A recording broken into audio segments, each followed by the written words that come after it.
আগামী জাতীয় সংসদ নির্বাচনকে সামনে রেখে কাজ চালিয়ে যাচ্ছে জাতীয় নাগরিক কমিটি ও বৈষম্য বিরোধী ছাত্র আন্দোলন। তবে দলের নাম এখনো প্রকাশ করা হয়নি। জানা গেছে চলতি মাসের শেষেই নতুন রাজনৈতিক দল আত্মপ্রকাশ করতে পারে। ছাত্রদের নতুন এই দলে যুক্ত থাকবে জুলাই গণঅভ্যুত্থানে অংশগ্রহণকারী শিক্ষার্থী ও তরুণরা। এ লক্ষ্যে জাতীয় নাগরিক কমিটি ও বৈষম্য বিরোধী ছাত্র আন্দোলনের শীর্ষ নেতারা তাদের এলাকায় যাচ্ছেন এবং স্থানীয় সামাজিক রাজনৈতিক কর্মসূচিতে অংশগ্রহণ করছেন। তবে এখন প্রশ্ন, নির্বাচনে কে কোন আসন থেকে লড়াই করবেন? বৈষম্য বিরোধী ছাত্র আন্দোলনের শীর্ষ নেতাদের সামনে রেখেই নতুন রাজনৈতিক দল ঘোষণার প্রস্তুতি একেবারে শেষ পর্যায়ে বলে জানা গেছে। দেশের চলমান রাজনৈতিক ধারার বাইরে গিয়ে ভিন্ন কাঠামো ও ২৪-এর গণঅভ্যুত্থানের আদর্শের উপর ভিত্তি করে নতুন রাজনৈতিক দল সামনে আনতে চান তারা।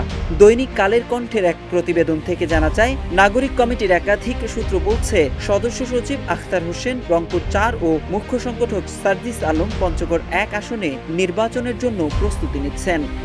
যমুনা ইলেকট্রনিক্সের সুপার এক্সচেঞ্জ অফারে ১-এর ভিতর ৩ পুরনো বদলে নতুন নিন যমুনা ইলেকট্রনিক্স।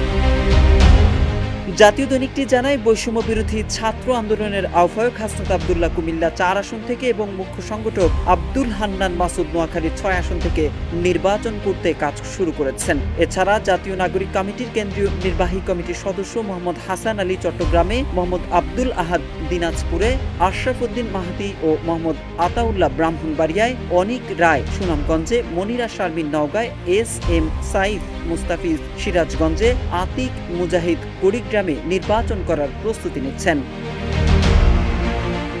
এছাড়া আব্দুল্লাহ আল আমিন নারায়ণগঞ্জে, সরওয়ার তুষার নরসিংদীতে, মশিউর রহমান ঝালকাঠিতে, মোহাম্মদ নিজামুদ্দিন নোয়াখালীতে এবং আলী আহসান জোনায়েদ ঢাকায় নির্বাচনের প্রস্তুতি নিচ্ছেন বলে জানা গেছে। কেন্দ্রীয় সংগঠক মেজবাহ কামাল মুন্না খুলনায়, প্রীতম দাস হবিগঞ্জে, আবু সাইদ লিওন নীলফামারীতে এবং জাতীয় নাগরিক কমিটির নারী বিষয়ক সেলের প্রধান সাদিয়া ফারজানা দিনা রংপুরের নির্বাচনের লক্ষ্যে তরুণ ও যুব সমাজকে সংগঠিত করার কাজ চালিয়ে যাচ্ছেন।